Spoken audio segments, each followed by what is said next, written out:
maybe a little burnt sienna. Or brown matter would be equally good, but that looks like burnt sienna, so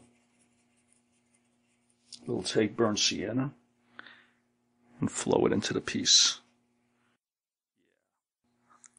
I love that effect.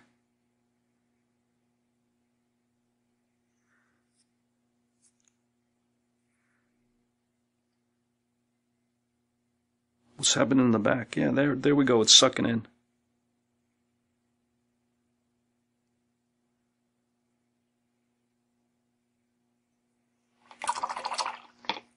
Once again, I'll pick up some of that Antwerp blue, which is more or less the complement of burnt sienna. Burnt sienna tends to be an orangish brown.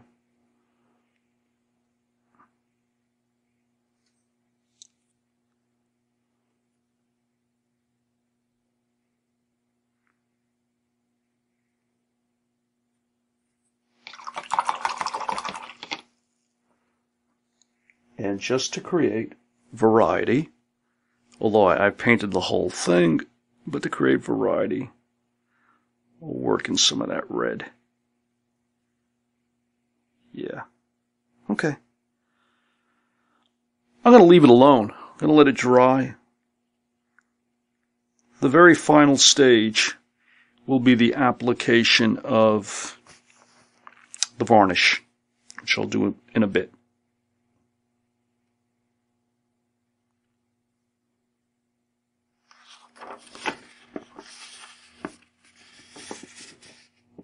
Oh, I have a little, I see right there. Pay attention to this, guys. I have a little bit of paint that has worked onto the surface. So what I'll do, you don't have to go crazy when that happens. You just take your finger, make sure you examine it before it dries, and just wipe it off with your finger. That's it. Notice how I push out like that. Yeah, I could work around the whole thing, clean it up. Just make sure you don't transfer any paint from your hand back onto the piece. Nice. Okay, put it down, let it dry.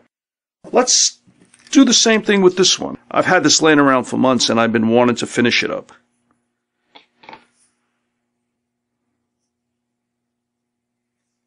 So I'm dampening it. Why do I dampen the edge?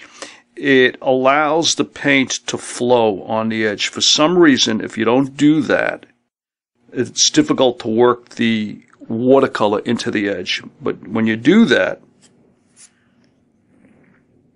the watercolor will flow nicely. Now,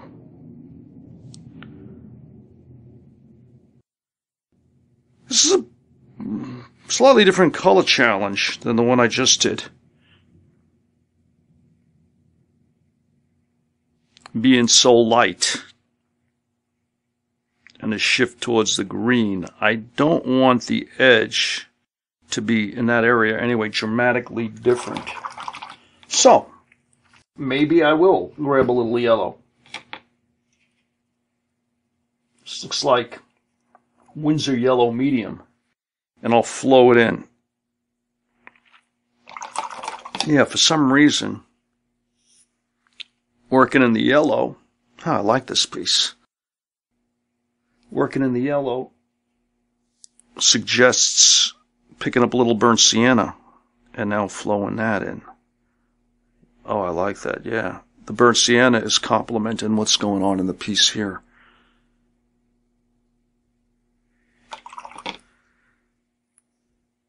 Just be careful you don't mark up the surface. I'm gonna go, because I see hints of red in the actual pendant, so I'm gonna go to my alizarin crimson.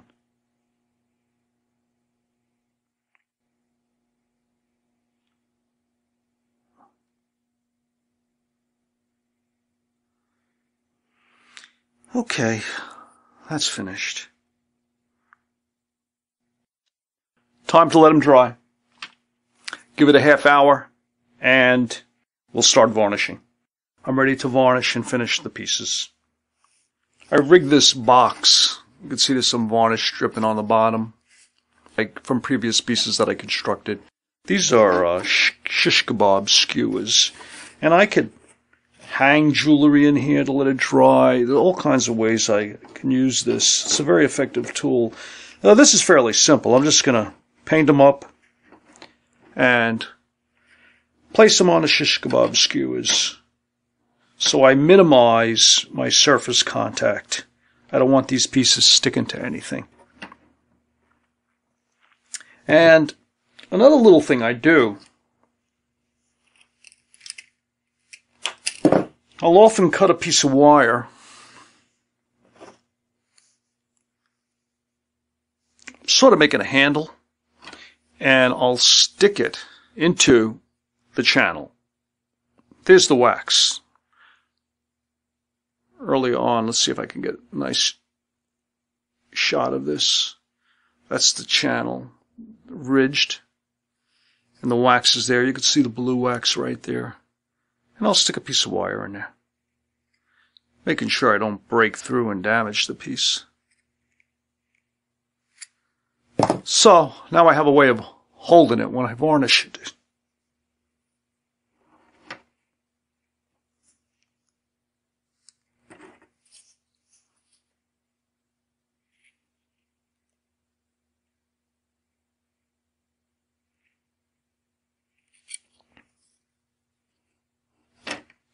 Almost forgot one fun thing to do. Sign your piece.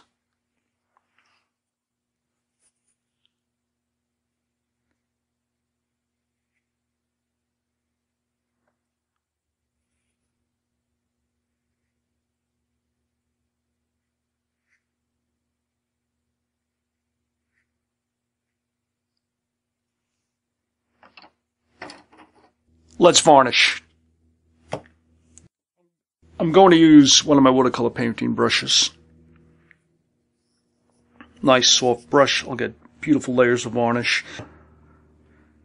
And I use polycrylic, P-O-L-Y-C-R-Y-L-I-C, clear gloss varnish made by Minwax. I zoomed in real close because I want you to see the application. Blow the varnish on.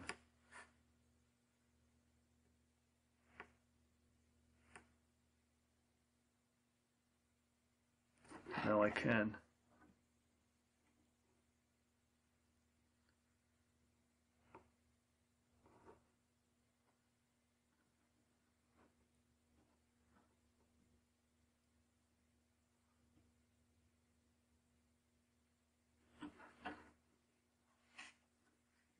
I'm careful not to brush too much because it is watercolor, and this is water-soluble varnish.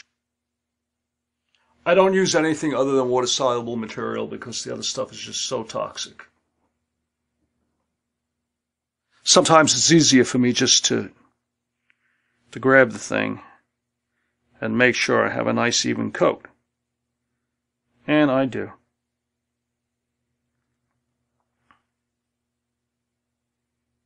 Looking good. Well, actually, it's not looking that good. The first layer is going to suck in, it's going to seal the paper, it's going to be motley in appearance, and, you'll be horrified if you've never seen this before.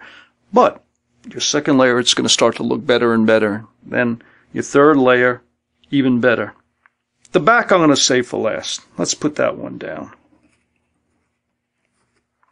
And varnish this one.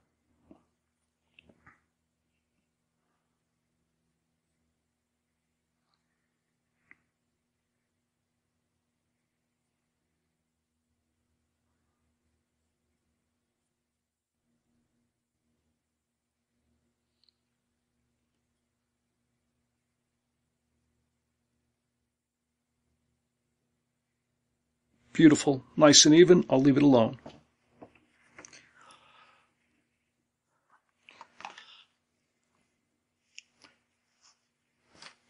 The first layer of varnish is dry. I've taken it out of the oven. It's been sitting here for about 10 minutes. It's cooling.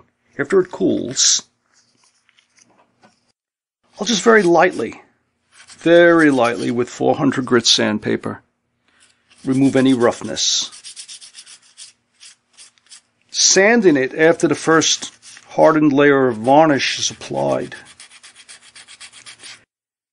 results in a very fine edge. Much finer than you could possibly achieve on the raw paper, because the varnish actually hardens the surface a bit. But you want to be careful. You don't want to sand, you just want to buff it slightly to take away some of the raised areas. Too much sanding will get right down into the paint.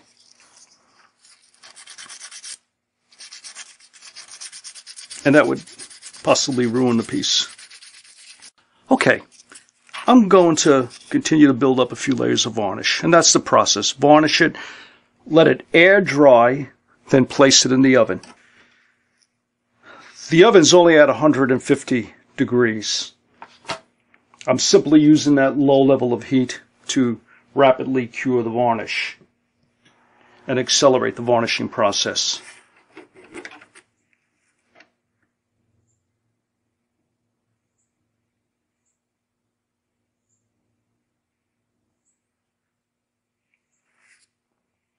I don't apply the varnish thickly. I apply nice thin layers. I look for any pooling. I don't want that to happen. Then I let it air dry for as long as it takes. I'm not in a rush now. I can continue to varnish until I have a glass-like surface or anything in between. Now for the final step.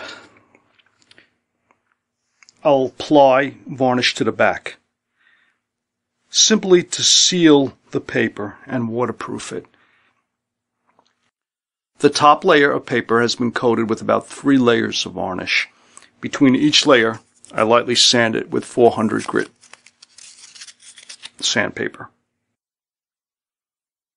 I also took the opportunity of lightly sanding or buffing the edge each time. That got away any little things that was sticking up and really smoothed it out nicely. The wax is still in place. It's been sealed in there with the varnish. And of course the very last thing we'll do is remove the wax, and I'll show you how. But first things first, let's get our final coat on the back of both pieces.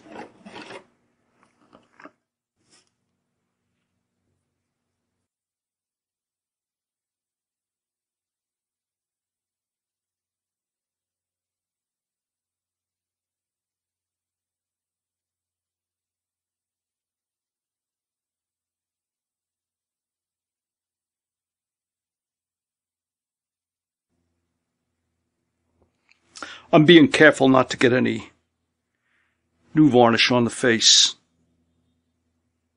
Okay, that's good.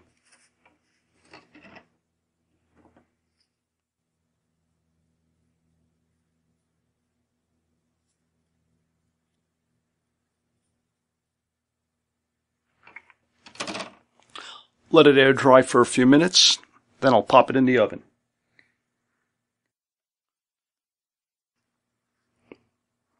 The pieces, the faces have been baked, as you've seen me do. They are hard as a rock now. The bacon actually cures the varnish and hardens the varnish to a very high degree. If you simply let it air dry overnight, it would never be this hard the next day. Maybe after a year of aging it might be this hard.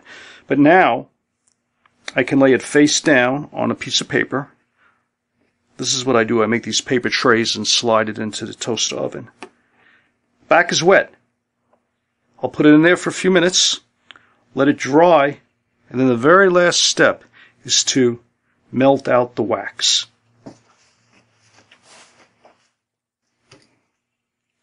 We're back for the very final thing that we need to do to this before we can hang it on a cord.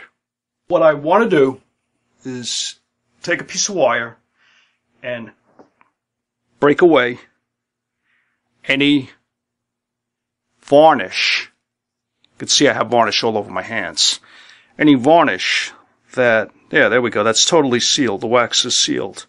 So no matter what temperature I raise the oven to, the wax will not come out unless I do what I just did. I've created an opening for the wax to flow out of. Same thing with this piece. It's sealed. Now I'll poke a hole in it. This is even more thoroughly sealed. But it opens easy. Do is, aside from opening it up, is take a piece of my nickel silver wire and I'll bend the tip to round it. I don't want a pointed piece of wire like that. This is a nice rounded piece of wire now. And if I'm careful, this is actually hot. So I might be able to work this wire in along the channel.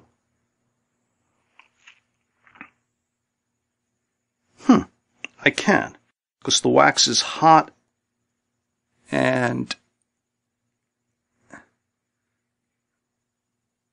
easily penetrated. Although I can't push it with my hand, I'll have to push it with a pair of pliers.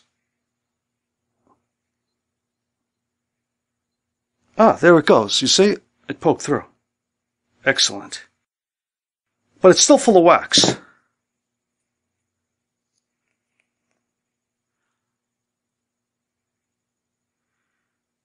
The reason why I do that is the metal conducts the heat really fast and will provide a surface for the wax to cling to and flow out, so it'll facilitate the melting process. I didn't have to do that, but it helps. Both pieces are now prepared. I didn't have to do that. I just went that extra step. Sometimes it's smarter not to do that, so maybe your first time around, you don't want to mess around with it too much. You want to open it up, of course. You want to poke a hole in the varnish that's covering the wax and melt it out. And then you could thread something through it later. Place my pieces on a piece of paper towel. Sometimes I like to angle it so the channels are facing down. That'll allow gravity to kick in. Actually, that's what that wire is good for. It allows me to kind of prop them up a bit. It'll allow gravity to kick in and the wax to just ooze out. And I'm going to put them back in the oven. I've decided to show you what my simple toaster oven looks like. I have a much fancier one at school. I actually use a convection oven at school, which is beautiful. I don't have to preheat the oven. Since it's convection, it has a fan that blows the air around, and immediately the temperature is stabilized. I don't know if you could see, there's a lot of reflection on this. Let's zoom in. I'm getting the reflection on the glass if you can. Oh, there we go. We see the pieces now. There they are. See, I have that one nicely propped up. The other one is laying flatter, but it's at a good angle. And I heat the oven to about 200. I try to keep it under the boiling point, but sometimes I accidentally go over. And I think this is over. I think this is about 250 degrees. And I leave it in there until I see the wax collecting on the paper towel. And, oh, there it goes. Look, beautiful. Do you see that? Do you see what's happening? It's dripping out.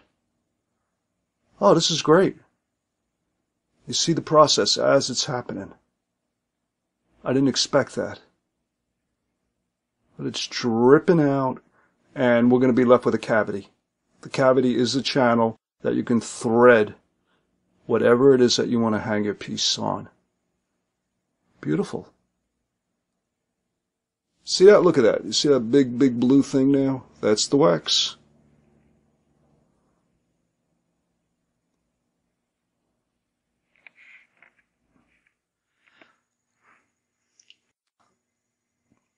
That's it. The wax is melted out. It's the blue you see in the paper towel. Now I have to let that cool down. Those are about 250 degrees. And I don't feel like burning my finger. A little risky at that temperature. I'd much rather melt it out just around the boiling point, because then I know I'm not going to burn the surface. I'm going to let it cool and do some final adjustments, show you how to thread your cord through it, and that's it. A few minutes have passed, they're cool. I could remove this nickel silver wire. Actually, the nickel silver wire could be used to thread the cord through, but sometimes that creates more problems than it's worth doing. So I'm going to remove it. I'm just going to get it out of my way. Plus, I may want to sand the side a little bit more where the wax was. I do. Wow, those channels are big. I'm not going to have any problem threading into this piece. See the size of that opening? Nice piece.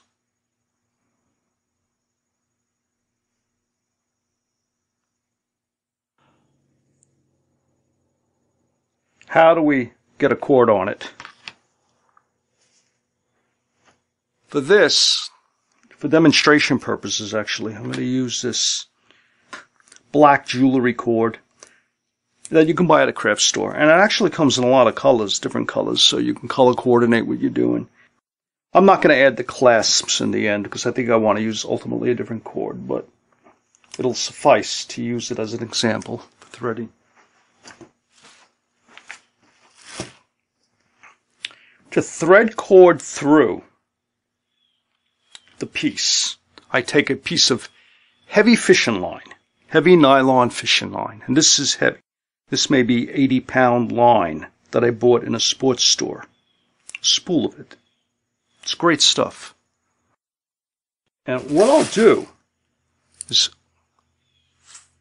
fold the cord, the fishing line, and then squeeze. Yeah, can you see that? Bring it close. Squeeze that with my flat-nosed jewelry pliers. Look what I just did. That's flattened out. The final step is to thread the jewelry cord through the pendant. Now, how do you do this? You couldn't possibly push it in. What I do is I take the crimped piece of 80-pound fishing line. It's rather stiff, and I work it in to the channel. Like so. Sometimes, if it resists, you can grab it with a pair of pliers and push it through like that.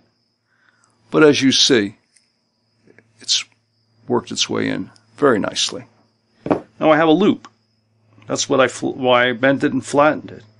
A loop which I can easily thread my cord through and pull it through the piece of jewelry. Beautiful, look at that.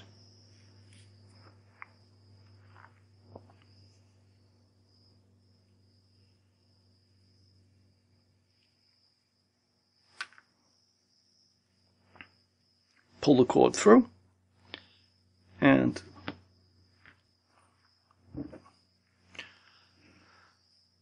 it's finished for the most part.